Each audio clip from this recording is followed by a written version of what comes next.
So student, আজকে আমরা পিকেদি সরকারের যে বুকটা সেখান থেকে যে আমরা আগের দিন যে সেন্টেন্সগুলো শিখেছিলাম, যে সেন্টেন্সের যে স্ট্রাকচারগুলো, যে 5টা ভাগ এসব শিখেছিলাম, সেখান থেকে আমরা হচ্ছে এর যে এক্সারসাইজ 1 সেটা করব। ঠিক আছে? তো দেখো, এখানে নাম্বার 1 এ আছে আই নো ইউ। তো আমরা আগের দিন যে সেন্টেন্সগুলো পড়েছিলাম সেগুলো আরেকবার বুঝিয়ে দিচ্ছি যে অ্যাসার্টিভ সেন্টেন্স বলতে বোঝায় যে সমস্ত সেন্টেন্সগুলো আমরা যে সাধারণ কথা বলে থাকি, সেন্টেন্স মেক সিম্পল স্টেটমেন্ট, যে সাধারণ যে বর্ণনা মূলক যে সেন্টেন্সগুলো তৈরি হয়, বাক্যগুলো তৈরি হয়, সেগুলোকে বলা হয় অ্যাসার্টিভ সেন্টেন্স। এরপরে আছে ইন্টারোগেটিভ সেন্টেন্সে কি হয়? Sentence ask question. যখন কোনো কোয়েশ্চেন করা হয় তখন সেটাকে আমরা ইন্টারোগেটিভ সেন্টেন্স বলে থাকি। আর তারপরে আছে ইম্পারেটিভ সেন্টেন্সে কি হয়? ইম্পারেটিভ সেন্টেন্সে সেন্টেন্স এক্সপ্রেসড কমান্ড। সেন্টেন্স কী করে? সেন্টেন্স হচ্ছে কমান্ড করে থাকে, কোনো আদেশ থাকে, কোনো অনুরোধ থাকে, কোনো উপদেশ থাকে, তখন আমরা সেগুলোকে ইম্পারেটিভ সেন্টেন্স বলবো। আর অপারেটিভ সেন্টেন্স বলতে আমরা যখন কোনো উইশ করে থাকি, সেই যে বাক্যগুলো সেগুলোকে বলা হয় অপারেটিভ সেন্টেন্স। আর এক্সক্লেমেটারি সেন্টেন্স বলতে আবেগসূচক যে বাক্যগুলো, যখন আমরা নিজেদের জ্ঞান ছাড়াই আমরা যখন মনের ভাব প্রকাশ করে থাকি। ধরো আমরা ম্যাচ জিতলাম, তখন বললাম hooray we have won the match. তো আমরা এই যে হঠাৎ করে চিৎকার করে উঠলাম হুররে, তো এগুলো কি? এগুলো হচ্ছে আবেগটাকে প্রকাশ হচ্ছে। তো এটাই হচ্ছে এক্সক্লেমেটারি সেন্টেন্স। এরপরে আমরা এখানে এক্সারসাইজগুলো করব। ঠিক আছে? দেখো, 1 নম্বরে আছে আই নো ইউ। তাহলে এটার বেঙ্গলি মিনিং কি? আমি তোমাকে জানি, তাই তো? তো এখানে একটা সাধারণ জাস্ট বাক্য বলছে, তাহলে আমরা এটাকে কি বলবো? এটাকে বলবো অ্যাসার্টিভ সেন্টেন্স। এরপরে দেখো, নেক্সট যে কোয়েশ্চেন, যে 2 এর দাগে যে আমরা সেন্টেন্সটা পাচ্ছি সেটা হলো উইল হি গো। এখানে উইল হি গো মানে কি? উইল হি গো মানে হচ্ছে সে কি গেল?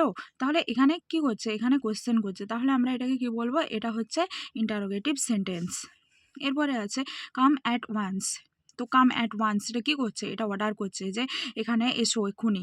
তো এটা কি করছে? অর্ডার করছে। অর্ডার মানে ইম্পারেটিভ সেন্টেন্স। How foolish. তাহলে দেখো, হাউ ফুলিশ কত বোকা। আমরা কি করছি? আমরা শেষেও দেখো এখানে যে সেন্টেন্সটাকে আইডেন্টিফাই করার জন্য আমরা এখানে এই চিহ্নটাকেও দেখে আমরা আইডেন্টিফাই করতে পারবো। যেমন এখানে একটা এক্সক্লেমেটারি সাইন আছে, তাহলে এক্সক্লেমেটারি সাইন তো এক্সক্লেমেটারি সেন্টেন্সে থাকবে। তারপরে আমরা বাক্যটাও যে মিনিংটা পাবো যে হাউ ফুলিশ কত বোকা। তো এটা কি? এটা হচ্ছে একটা এক্সক্লেমেটারি সেন্টেন্স। এরপর আছে গড সেভ হিম, ভগবান তাকে রক্ষা করো। তাহলে এটা কি? এটা আমরা কোনো উইশ করছি, প্রে করছি। তো এটাকে আমরা কি বলবো? এটাকে operative sentence. When did you come here. তুমি এখানে কখন এলে? এটা যখন জিজ্ঞাসা করবে যে তুমি এখানে কখন এলে, তো এটা কি করছে? এটা কোয়েশ্চেন করছে। দেখো লাস্টে কোয়েশ্চেনের মার্কসও আছে। একটা আমরা ভুলে গেলাম, he did not see me, সে আমাকে দেখেনি। এটা কি করছে? এটা জাস্ট একটা সেন্টেন্স বলছে, একটা সাধারণ একটা কথা বলছে, সেটাকে আমরা কি বলবো? Assertive sentence. কিন্তু দেখো, এটা অ্যাসার্টিভ সেন্টেন্স হলেও এটা একটা নেগেটিভ সেন্টেন্স, কারণ এখানে নট অ্যাট আছে। এরপরে 8 দাগে গিভ মি এ পেন, আমাকে একটা পেন দাও। তাহলে এটা কি বলছে? Give me a pen. তো এটা কি করছে? এটা হয় অর্ডার করছে, কারণ এখানে প্লেস নেই। তো আমরা এটা বলতে পারি এটা হচ্ছে একটা imperative sentence. Oh could I be there. তাহলে এটা কি প্রকাশ করছে? এটা একটা আবেগ প্রকাশ করছে। এটাকে আমরা বলবো exclamatory sentence. I asked him this question, আমি তাকে জিজ্ঞাসা করেছিলাম এই প্রশ্নটা। তাই এটা কি করছে? এটা জাস্ট একটা সাধারণ কথাকে বলছে যে আমি তাকে একটা কোয়েশ্চেন জিজ্ঞাসা করেছিলাম। তো এটা হয়ে যাবে অ্যাসার্টিভ সেন্টেন্স। নেক্সট আছে number 11, why is he not present here. তিনি এখানে কেন উপস্থিত নন?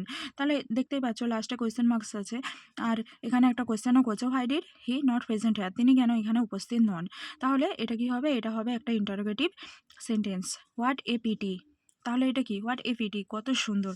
তাহলে আমরা এই যে এখানে যে আবেগটা প্রকাশ করছি সেটার মাধ্যমে বোঝা যাচ্ছে যে এটা হচ্ছে একটা exclamatory sentence.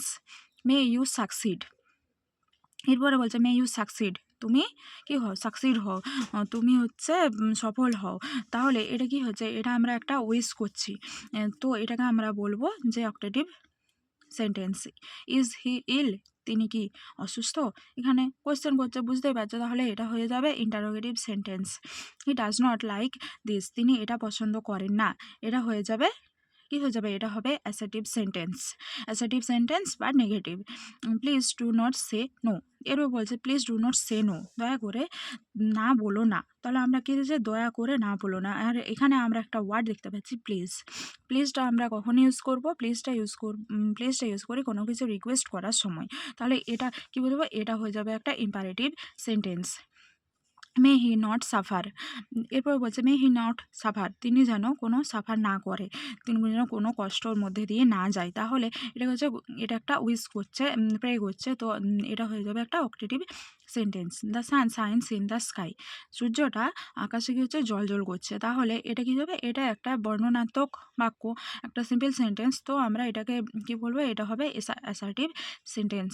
Try try again.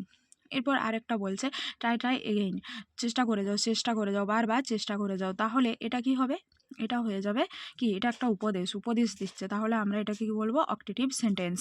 হচ্ছে মে গড হেল্প ইউ, ভগবান তোমার সাহায্য করুক। তাই এটা কি, এটা আমরা ভগবানকে উইশ করছি, তো এটা হয়ে যাবে একটা কি, অক্টেটিভ সেন্টেন্স। ঠিক আছে, থ্যাংক ইউ। এরপর দিনে আমরা যে সাবজেক্ট অ্যান্ড প্রেডিকেট পার্টটা সেটা শুরু করব। ওকে, থ্যাংক ইউ।